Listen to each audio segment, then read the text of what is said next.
आप सभी का स्वागत है आपके अपने YouTube चैनल अमित कैरियर अकादमी पर। दोस्तों, आज मैं आप लोगों को मैथ्स की क्लास लेकर आया हूं, लेकिन ये मैथ्स की क्लास किसके लिए है? ये बेसिकली डीएलएड के लिए है। और डीएलएड पहले बीटीसी के नाम से जाना जाता था। लगभग 2017-18 में इसको डीएलएड कर दिया गया।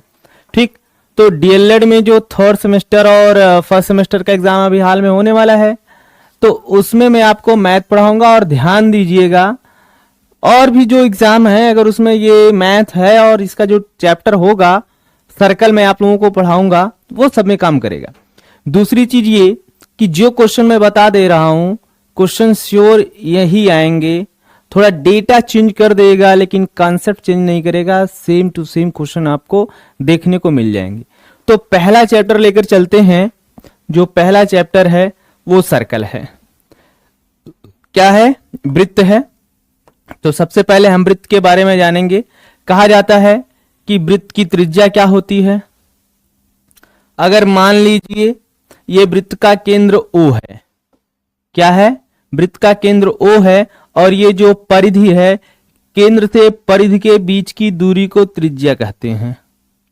क्या कहते हैं? केंद्र से परिधि के बीच की दूरी को त्रिज्या कहते हैं। आप नोट करते चलिएगा। रेडियस,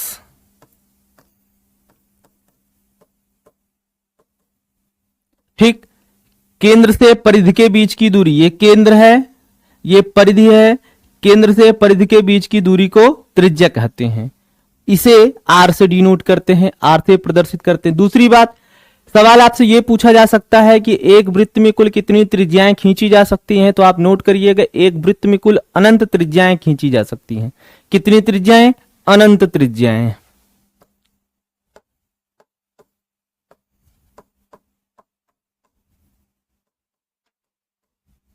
अनंत त्रिज्याएं। दूसरा हम बात करेंगे व्यास की, डायमीटर की। डायमीटर की बात करेंगे। कहा जाता है केंद्र से होकर जाने वाली रेखा को व्यास कहते हैं। कहां से? केंद्र से। आप कहीं से भी पास करा दो, केंद्र से होकर जाने वाली रेखा को व्यास कहते हैं। और व्यास बराबर होता है 2 गुणे त्रिज्या। 2 गुणे त्रिज्या। D बराबर 2 इंटू आर। व्यास बराबर 2 गुणे क्या होता है? त्रिज्या होता है। ठीक, इतना आपको बेसिक याद रखना है। और कहा जाए कि एक वृत्त में कुल कितने व्यास खींचे जा सकते हैं, तो अनंत व्यास खींचे जा सकते हैं। कितने? अनंत व्यास। आप इसको नोट करिएगा। क्लियर है? आगे हम चलेंगे।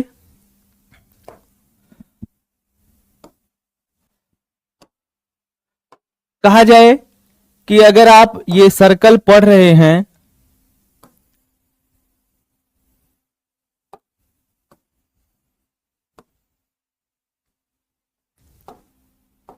सर्कल आप पढ़ रहे हैं, वृत्त पढ़ रहे हैं, तो इसमें पहला पॉइंट होगा, अगर मान लीजिए केंद्र है, केंद्र से बीच और ये परिधि के बीच की दूरी की त्रिज्या, तो पहला पॉइंट होगा वृत्त की परिधि। वृत्त की परिधि। तो वृत्त की परिधि जो होती है वो होती है 2 पाई आर। क्या होती है? 2 पाई आर। दूसरा, वृत्त का क्षेत्रफल। वृत्त का क्षेत्रफल, जो वृत्त का क्षेत्रफल होता है वो पाई आर स्क्वायर। आपको इसमें 2 फार्मूले याद रखना है, इसी से आपको ये सॉल्व करना होगा। पहला, वृत्त की परिधि 2 पाई आर। दूसरा, वृत्त का क्षेत्रफल पाई आर स्क्वायर। अब चलते हैं सवाल पर। पहला है कि एक वृत्त जिसकी त्रिज्या 14 सेंटीमीटर है, तो इसका क्षेत्रफल बताइए। इंपॉर्टेंट क्वेश्चन है भाई, पेपर में सीधा सीधा छपेगा ये। ठीक है, और आया हुआ है, ऐसा नहीं कि मैं कहां से बता रहा हूं। सब आप सीरीज देखेंगे, जो भी आपके पास सीरीज होगी, सीरीज में सीधा सीधा क्वेश्चन आपको मिलेगा। एक वृत्त जिसकी त्रिज्या 14 सेंटीमीटर है, तो त्रिज्या दे रखा है 14 सेंटीमीटर। पूछा इसका क्षेत्रफल क्या होगा, तो वृत्त का क्षेत्रफल आपसे पूछा है, तो आप कहेंगे कि हम जानते हैं हम जानते हैं, क्या जानते हैं आप? हम जानते हैं वृत्त का क्षेत्रफल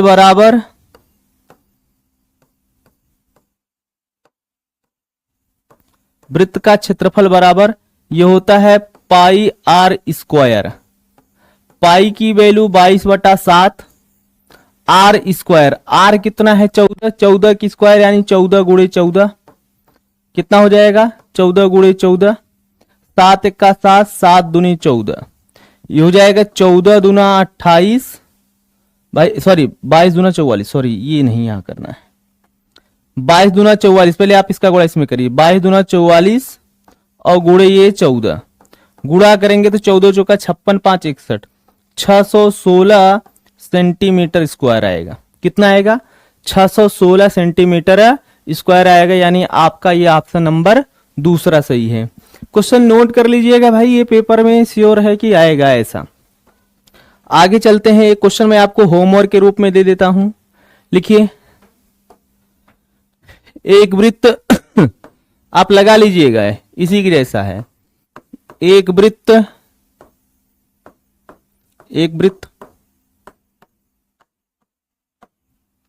जिसकी त्रिज्या 21 सेंटीमीटर है, तो बताइए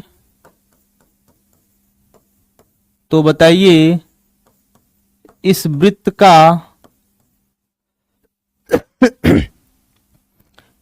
का क्षेत्रफल क्या होगा। जैसे अभी मैंने इसके पहले क्वेश्चन बताया, एकदम हूबहू आपको वैसे ही लगाना है। आप इसका आंसर ना कमेंट सेक्शन में करेंगे, ये होमवर्क है आपके लिए, इसका आंसर आप लोग कमेंट सेक्शन में कमेंट करेंगे, ठीक है। मैं देखूंगा जरूर, अगर आप लोग कमेंट करेंगे तो मैं कमेंट का रिप्लाई करूंगा, ठीक है। इसको आपको करना है। चलते हैं अगले पृष्ठ की तरफ। अगला है कि एक वृत्त जिसकी परिधि 44 सेंटीमीटर है, तो इस वृत्त का क्षेत्रफल बताइए। ये भी बहुत महत्वपूर्ण सवाल है। क्या बोला है, एक वृत्त जिसकी परिधि, यानी परिधि दिया है कितना 44 सेंटीमीटर, हमसे पूछ रखा है कि इसका क्षेत्रफल क्या होगा, ठीक है। तो हम कहते हैं या जानते हैं कि वृत्त की परिधि जो होती है वो 2 पाई आर होती है, और 2 पाई आर की वैल्यू कितनी है 44 है। तो 2 पाई का मान 22/7 रखेंगे, इंटू आर करेंगे, बराबर ये 44 करेंगे, 22 दूना 44/7 गुणे आर बराबर ये 44। आप यहां से आप लोग इसके नीचे लिखिएगा, चलिए हम भी लिख देते हैं इसी के नीचे। आप कहेंगे आर बराबर 44, क्रॉस गुणा करेंगे तो 7 ऊपर हो जाएगा, 44 नीचे हो जाएगा, ये कट जाएगा, तो आर बराबर कितना हो जाएगा 7 सेंटीमीटर। जब त्रिज्या आ गई तो आपसे वृत्त का क्षेत्रफल पूछा है, आप कहेंगे अतः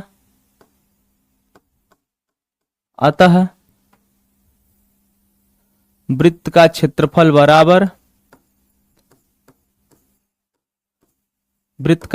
बराबर पाई आर स्क्वायर। कहेंगे पाई की मान जो होता है वो 22/7 होता है, और आर है 7, स्क्वायर है तो 7 गुणे 7, ये 7 से 7 कट गया, 22 सत्ते 154 सेंटीमीटर स्क्वायर, ठीक है। यानी इस क्वेश्चन का आंसर कितना आया 154 सेंटीमीटर स्क्वायर आ गया। किसी को दिक्कत होगा, अगर किसी को कोई भी समस्या होगा, आप कमेंट सेक्शन में कमेंट कर दीजिएगा, तो मैं उसका रिप्लाई जरूर करूंगा। और अभी आप सामने आपका पेपर है, तो हमारी रिस्पॉन्सिबिलिटी है कि मैथ्स में अगर आपका कोई भी सेक्शन वीक है उसको थोड़ा सा मजबूत करा दिया जाए, ठीक। चलिए चलते हैं अगले प्रश्न की तरफ। अगला प्रश्न क्या है उसको देखिए। अगला है, ओ केंद्र वाले एक वृत्त से 5 सेंटीमीटर की दूरी पर एक जीवा ए बी बराबर 24 सेंटीमीटर स्थित है, तो बताइए वृत्त का व्यास क्या होगा। तो आप पहले एक वृत्त बना लीजिए भाई। आप एक वृत्त बनाते हो, कह दीजिए कि ये आपका एक वृत्त है।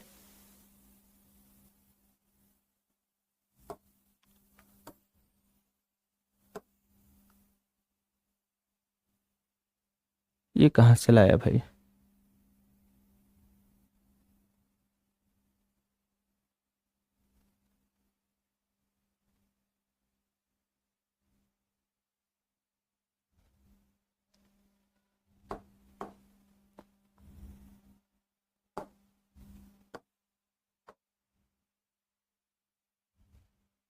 ठीक, मान लीजिए कोई एक सर्कल है।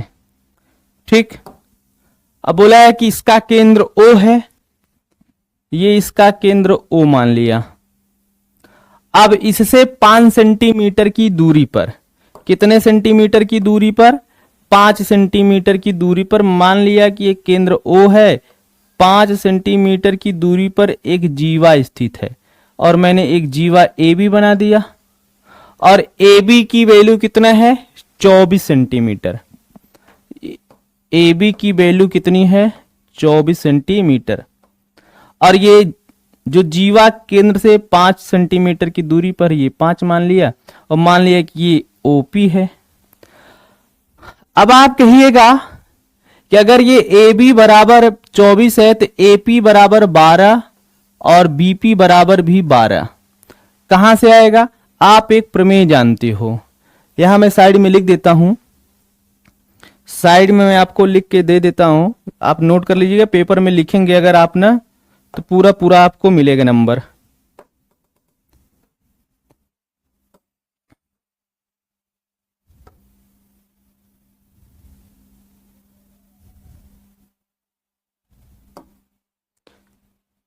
लिख लीजिएगा, वृत्त के केंद्र से जीवा पर डाला गया लंब जीवा को समद्विभाजित करता है।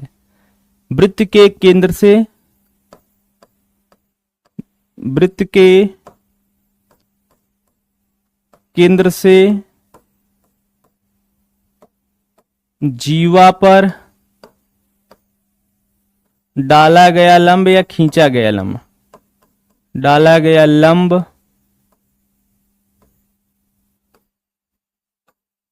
जीवा को समद्विभाजित करता है।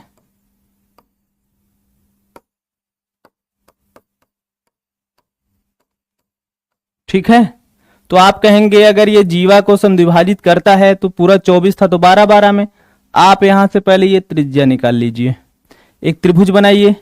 तो यहां पर आपका एक त्रिभुज बन गया, ये है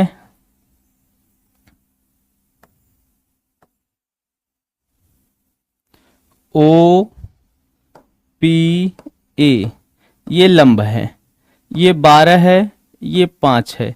आप लगा दीजिए पाइथागोरस प्रमेय।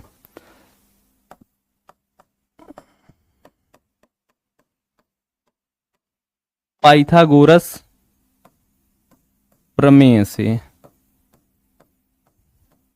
ठीक, पाइथागोरस प्रमेय क्या कहता है, अगर ये त्रिज्या r है तो ये भी त्रिज्या r होगा। कर्ण का स्क्वायर बराबर लंब का स्क्वायर प्लस आधार का स्क्वायर। कर्ण कितना है r, तो बोलेंगे r का स्क्वायर बराबर लंब कितना है, तो लंब है 5, ये लंब हो जाएगी आधार। 5 का स्क्वायर प्लस 12 की स्क्वायर, 5 का स्क्वायर कितना हो जाएगा 25, 12 की स्क्वायर हो जाएगा 144, जोड़ेंगे तो 169 हो जाएगा।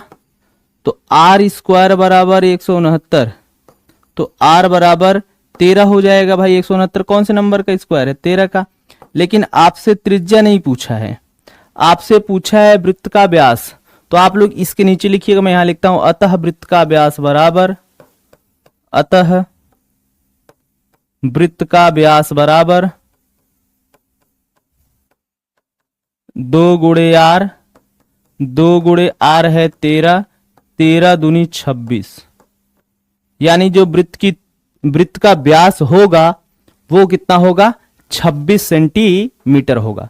कितना होगा, 26 सेंटीमीटर। आगे चलते हैं अगले प्रश्न की तरफ। अगला है कि दिए गए वृत्त में कोण AOB बराबर 80 अंश, तो बताइए कोण ACB का मान क्या होगा। तो मुझे ये वाला कोण दिया है और ACB यानी ये वाला कोण पूछा है। अब ये सीधा सीधा तो लगेगा नहीं, कुछ बच्चे ऐसे करेंगे भाई कि ये चतुर्भुज दिख रहा है, चतुर्भुज के सम्मुख कोणों का योग 180, लेकिन इसमें नहीं लगेगा। ये 80 ये 100 लगा देंगे और ऑप्शन में मिलेगा, बाकायदा लगा के आ जाएंगे। लेकिन ऐसा कुछ नहीं, चक्रीय चतुर्भुज जब भी बनेगा वो परिधि से पास होगा, सरकमफेरेंस से पास होगा, तभी वो चक्रीय चतुर्भुज माना जाएगा, नहीं तो नहीं माना जाएगा। आप इसको चक्रीय चतुर्भुज बनाएंगे तो आप यहां से इसको ऐसे मिलाएंगे, इसको यहां से ऐसे मिला देंगे, इसका नाम दीजिए ABCD, ये D दे दीजिए। ये वाला कोण निकालिए, तो कहेंगे जो कोण ADB होगा, ये D फॉर डॉग है, ये D समझिएगा, ठीक है। तो कोण ADB बराबर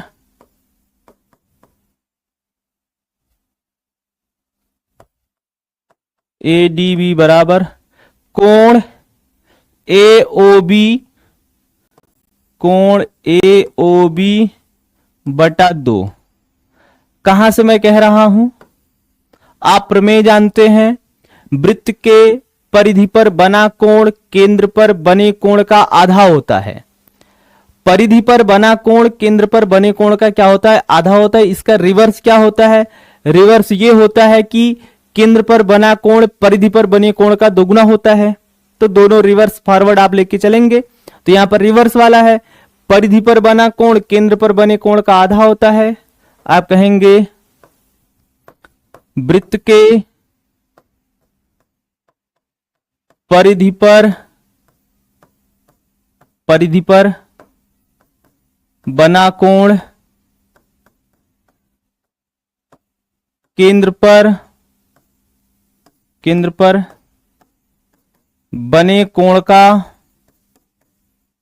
बने कोण का आधा होता है। ये लिख देंगे तो आपको पूरा पूरा नंबर मिलेगा। तो AOB कितना है, 80 बटा 2, यानी कितना हो जाएगा 40। आप कहेंगे कोण ADB बराबर 40 अंश। अगर आपको कोण ADB मिल गया, आपसे पूछा है ये वाला कोण, अब ये परिधि पर बना है ना, तो ये वाला कोण प्लस ये वाला कोण बराबर 180 अंश। चक्रीय चतुर्भुज, या तो चक्रीय चतुर्भुज के नाम दीजिए, या तो कह दीजिए कोण ADB प्लस कोण ACB बराबर 180 अंश। कहेंगे चूंकि कोण ADB प्लस कोण ACB बराबर 180 अंश। ADB का मान यहां से निकाले हैं 40, तो 40 प्लस कोण ACB बराबर 180 अंश।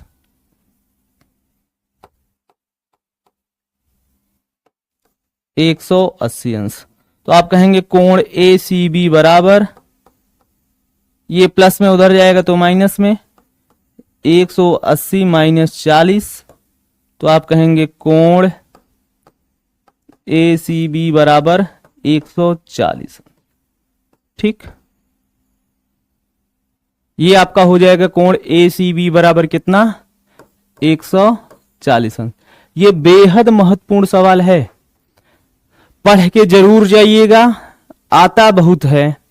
अभी आप मेरी बात पर विश्वास नहीं करेंगे, लेकिन जब पेपर देकर आएंगे तब आपको आइडिया लगेगा। क्लियर है?